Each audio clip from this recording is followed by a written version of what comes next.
ధూళినైన నన్ను దూతగా నిలిపావు, ఎన్నికలేని నన్ను ఏలికగా చేశావు. ధూళినైన నన్ను దూతగా నిలిపావు, ఎన్నికలేని నన్ను ఏలికగా చేశావు. భూమి విరిగి ఫలమిచ్చెను, మేఘమిరిగి వర్షమొచ్చెను, రొట్టె విరిగి వృద్ధి చెందెను, నన్ను విరిచి వాడుకోమయ్యా.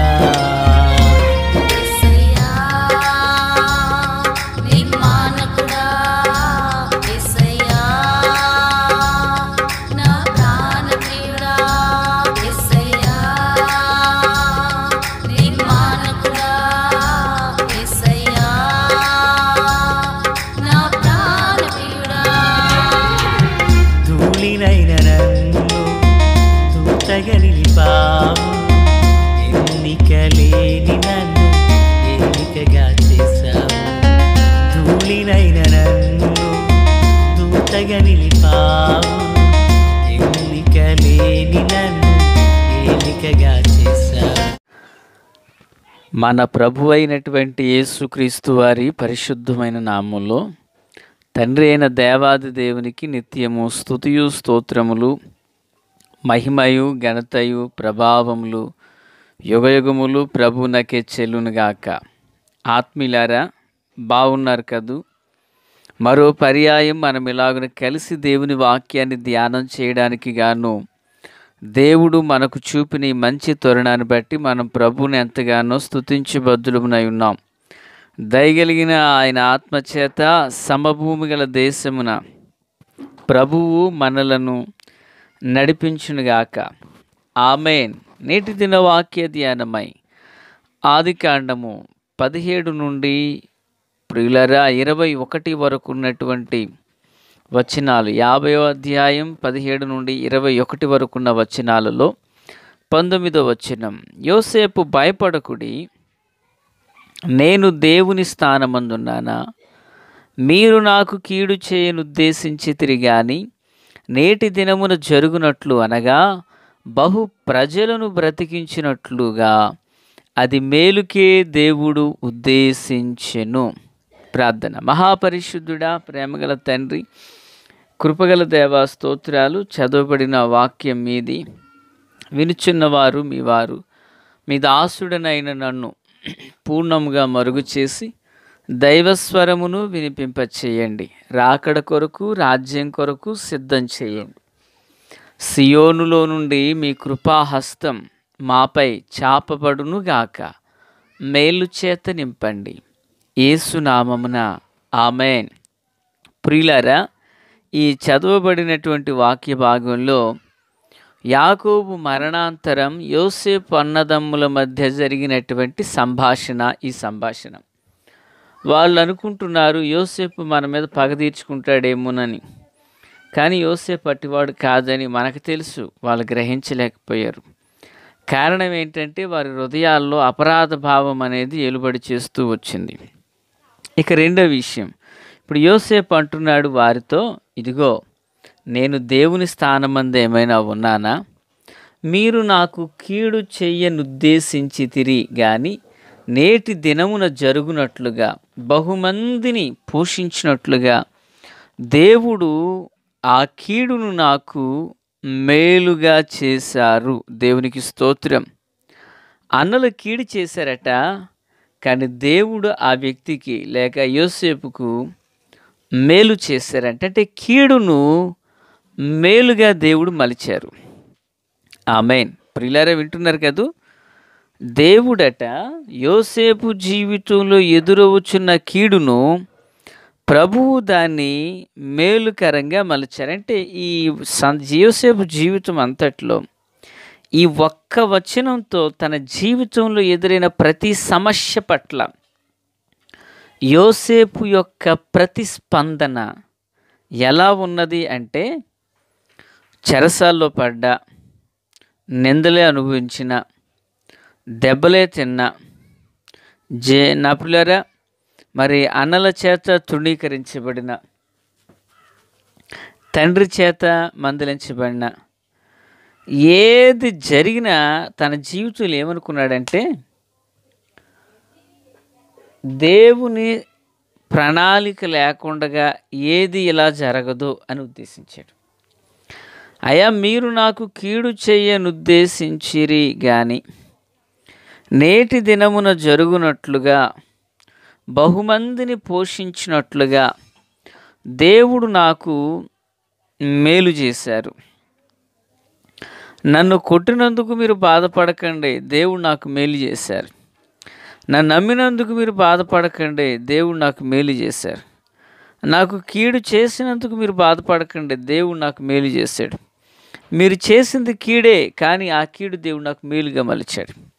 మీరు నన్ను నమ్మేశారు, మీరు సంతాపడొద్దు, కానీ దేవుడు నాకు మేలు చేశాడు. అంటే ప్రతి విషయంలో ప్రభువు ఉన్నారు, ప్రభు నాకు తోడుగా ఉన్నారు. అంటే ప్రభు వాళ్ళ చేత చేయిస్తున్నాడని కాదు సుమి. ఈ స్థితిలో నన్ను మనుషులు పడద్రోసిన నాకీ చోట కూడా నా ప్రభు నాకు తోడుగా ఉన్నాడు అనే సంకల్పపు ఆలోచన యోసేపులో ఉంది. ఈ మాటలు వింటున్న క్రీస్తునందు నాకు అత్యంత ప్రియులారా, మరి నీ జీవితంలో శ్రమ ఎదురైనప్పుడు నీ స్పందన ఎలా ఉంది? అబ్బాయి అనుకున్న మార్కులతో పాస్ అవ్వలా, నువ్వేమనుకుంటావు? చేతిదాకా వచ్చిన ఉద్యోగం సడన్గా చేయి జరిపోయింది, ఏమని తలుస్తావు? రేపు రండి లోన్ ఇచ్చేస్తామన్నారు. తీరా వెళ్ళాక మీకు అవట్లేదండి అన్నారు. ఏం చేస్తాం అప్పుడు?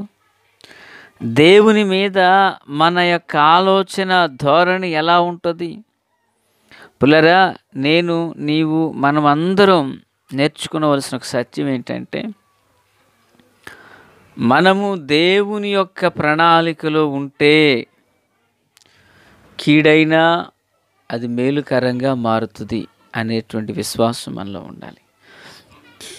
వాక్యం సెలవిస్తుంది, దేవుని ప్రేమించు వారికి అనగా ఆయన సంకల్పము చొప్పున పిలువబడిన వారికి మేలు కలుగుటకై సమస్తము సమకూడి జరుగుచున్నవని ఎరుగుదుము అంటాడు భక్తుడు. అంటే యోసేపు జీవితంలో తాను ఏం తలుస్తున్నాడంటే, ఇది నా జీవితంలో మేలే. నిందలు అనుభవించాను, శ్రమను అనుభవించాను, నలిగిపోయాను, కానీ ఇందు కూడా దేవునికి ఒక ప్రణాళిక ఉన్నది. ఇందు దేవుని యొక్క ప్రణాళిక నా ఎడల నెరవేర్చబడబోచున్నది అంటూ ప్రతి విషయంలో ప్రభువును చూడగలిగాడు. ఆత్మీయులారా, మరి మన యొక్క చిన్న జీవితంలో కూడా ఈ విషయాన్ని మనం గుర్తెరగాలి. ప్రభువు మనలను ఏ మార్గాన నడిపించినా ప్రభువుపై ఆధారపడిన మన ఆత్మీయ జీవితంలో దేవుని ప్రణాళికలో నేనున్నాను, ఆ ప్రణాళికలో నుండి నన్ను ఏది దూరపరచనేరదు అనేటువంటి స్థిరమైన విశ్వాసం మనకు కావాలి. యోసేపు పక్షాన దేవుడు చేయబో ఉన్నతమైన కార్యాన్ని అడ్డగించడానికి మనుషులు కానీ, దేశమును పాలిస్తున్న రాజులు కానీ ఏ ఒక్కరు కూడా ఆపలేకపోయారు. కీర్తనాకారుడు ఒకసారి మాట్లాడుతూ అంటారు, చూడండి దేవుని వాక్యంలో నుంచి 119వ కీర్తన 71వ వాక్యం. నేను నీ కట్టడలను నేర్చుకొనున్నట్లు శ్రమ నొంది ఉండుట నాకు మేలాయను అంటారు. ఇటట శ్రమ పొందడం తన జీవితంలో ఎలా మేలయ్యింది? శ్రమను అనుభవించడం తన జీవితంలో ఎలా ఆశీర్వదించబడింది? అదే కీర్తనలో 67వ వచనం, శ్రమ కలుగక మునుపు నేను త్రోవ విడిచి తిని ఇప్పుడు నీ వాక్యమును అనుసరించి నడుచుకొనుచున్నాను. అంటే శ్రమ అనేది ఇప్పుడు ఈయన ఎలా తిప్పిందంటే దేవుని వైపునకు ఆకర్షించింది. Praise the Lord. శ్రమ కలుగక మునుపు నేను త్రోవ విడిచితిని.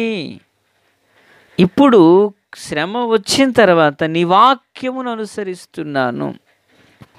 ప్రియులారా, మరి నీ జీవితంలో ప్రభు ఒక మేలు కొరకు నా మార్గంలో నడిపిస్తున్నాడేమో కదా, నిన్ను పరిశుద్ధపరచడానికి, నిన్ను పవిత్రపరచడానికి, నిన్ను మేలుతో నింపడానికి, ఈ శ్రమలలో, ఈ శోధనలో నిన్ను మరింతగా సువర్ణంగా పుటం వేయుట కొరకు ఒకవేళ ప్రభువు నిన్ను ఆ మార్గాన్ని నడిపిస్తున్నారేమోనని ఏనాడైనా తలంచావా? ఏనాడైనా అలాగున నువ్వు ఊహించావా? దేవుడు కూడా పక్షపాత అయిపోయాడంటూ దేవుని మీద నేరాలు వేస్తున్నావా? ఆత్మీయులారా, కీర్తనాకారుడు అంతటి పరిశుద్ధుడే ఈ మాట పలికితే, అత్యంత అల్పులము, ప్రతిదినం పాపంతో పోరాటం సలిపే మన జీవితాల్లో ఇంకెంత నిరీక్షణ కలిగి ఉండాలి? యోసేపు అంటాడు, అయ్యా ఈ కీడు నాకు మేలయ్యింది. ఎందుకు మేలైందంటే యోసేపు పరిశుద్ధంగా జీవిస్తున్నాడు కనుకనే కీడు కాస్త మేలుగా మలచబడింది. మరి ఈ మాటలు వినుచున్న ఆత్మీయులారా, నీ జీవితంలో కూడా ఎదురవుతున్నది ఏ కీడైనా నా ప్రభు దాన్ని మేలుగా మలిచే దేవుడు. శ్రమను చూచి మాత్రమే నువ్వు కృంగిపోకు. ఆ శ్రమలలో సైతం దేవుని హస్తాన్ని చూడు. దేవుని హస్తం వైపు నీ దృష్టిని సారించు. అద్భుతమైన కృప ప్రభు నీకు ఈయనై ఉన్నారు. అద్భుతమైన కృప దేవుడు నీకు దయచేయనై ఉన్నారు. నీ ప్రతి శ్రమ వెనక ఒక మేలు దాగి ఉన్నది. ఆమేన్. పరిశుద్ధుడు అయిన తండ్రి, జీవాధిపతి అయిన దేవా, స్తోత్రాలు. మీ దీవెన ఆశీర్వాదం దయచేసి మేలు చేతయు నింపి నడిపించండి. రాకడ కొరకు, రాజ్యం కొరకు సిద్ధం చేయండి. సియోనులో నుండి మీ హస్తాన్ని చాపండి. ఉన్నతుడా, మహోన్నతుడు, మీ దైవ కృప తోడై ఉంచండి. దీవెన ఆశీర్వాదం దయచేయండి. యేసు నామమున అడుగుచున్నాము మా పరమ తండ్రి. ఆమేన్.